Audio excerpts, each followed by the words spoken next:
Alright guys, this is Tacho here, and Nintendo Mobile has announced the next banner for Fire Emblem Heroes, and it looks like it's going to be a Path of Radiance banner this time around, and I'm sure a lot of people actually saw this coming with units that we've seen already like Nephany and the Black Knight coming to the game. I'm pretty sure this was a no-brainer for most people, but let's go ahead and let's start talking about the units. I'm going to give my opinions on their skills and whether or not I think it would be a good idea for you guys to summon on this banner. So we're going to start with the first unit that they showed off. It was Nephany, and we knew Nephany was going to be in the game for a while because she was in a data mine that also had the Black Knight. And her artwork is pretty awesome, and I also like her voice acting a lot. I thought it was pretty spot on. So let's talk about her skills. She's got Slaying Lance Plus, which is nice because now we have...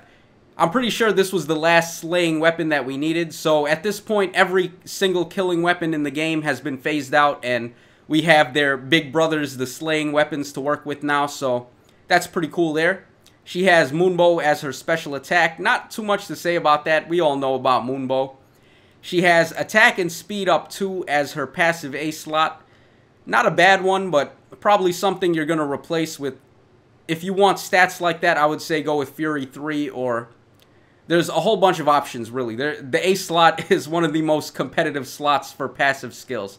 And then in her B slot, this is where we're starting to see some interesting stuff going on. So she has Wrath 3 as her B slot passive. And if you played Path of Radiance, you know all about Wrath. It's one of the better skills in the game. And I was kind of surprised, actually, that we didn't see Adept or Resolve on this banner, or Nihil, or any of the other popular Path of Radiance and Radiant Dawn skills. But anyway, we have Wrath here, and what it does is, if the unit's HP is equal to or below 75%, special cooldown count is going to be -1 at the start of the turn if your special triggers by attacking. So, all your damaging specials. This is essentially the opposite of Shield Pulse, where you got the special cooldown charge if your special attack was based on the opponent attacking you.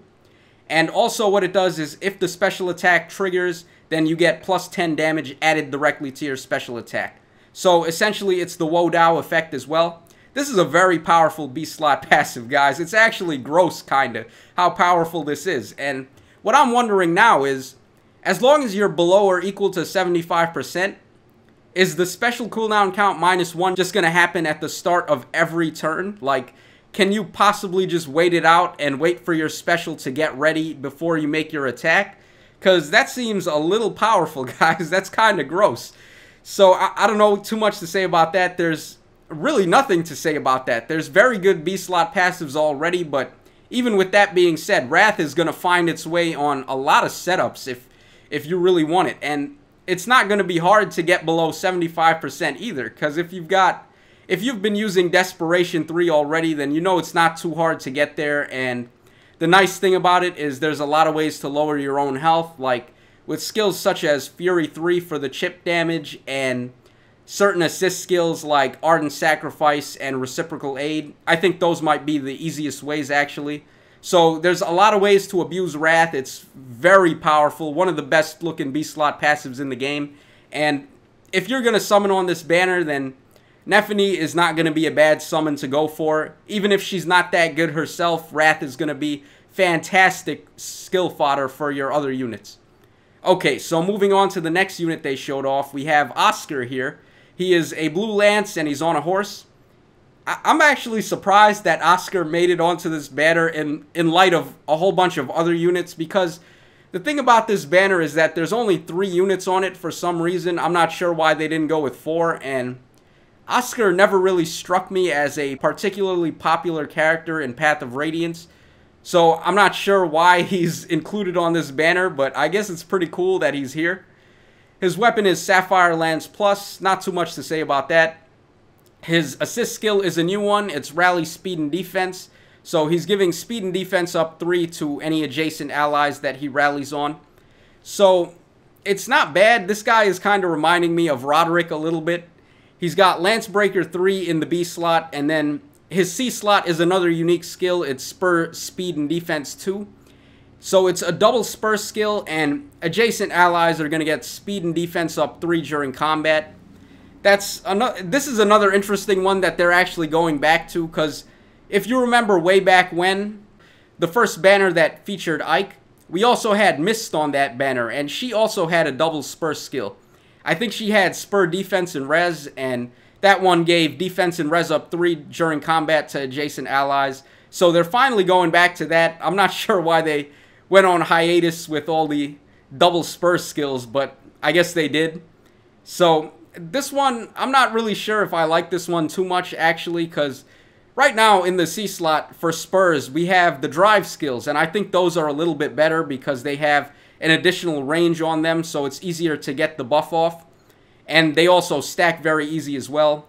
Delthea and Brave Lucina are very good examples of units that make good use of the drive skills. So I'm not sure how double spur skills are really going to fit right now into the meta, but I would say actually the one that Mist had is better than this one, because getting +3 to defense and res is going to make your units a whole lot tankier, and it's easier to set up a spur skill when you're going to be baiting the opponents. Because if you're trying to attack, then if you look at it like this, the unit with the double spur skill has to move and attack first, and then you would move the other unit that you want to get the buff off with. So it's harder to pull that off on offense, and it's better for defense. So that's why I would say Mist has a better one. Overall, though, Oscar is kind of like Roderick, but not quite as awesome. So whether you want to summon for Oscar is going to be up to you. Maybe he's one of your favorite characters. I don't know. But personally, he doesn't look too interesting, so keep that in mind. And finally, we have the big unit on the banner. We have Elena here.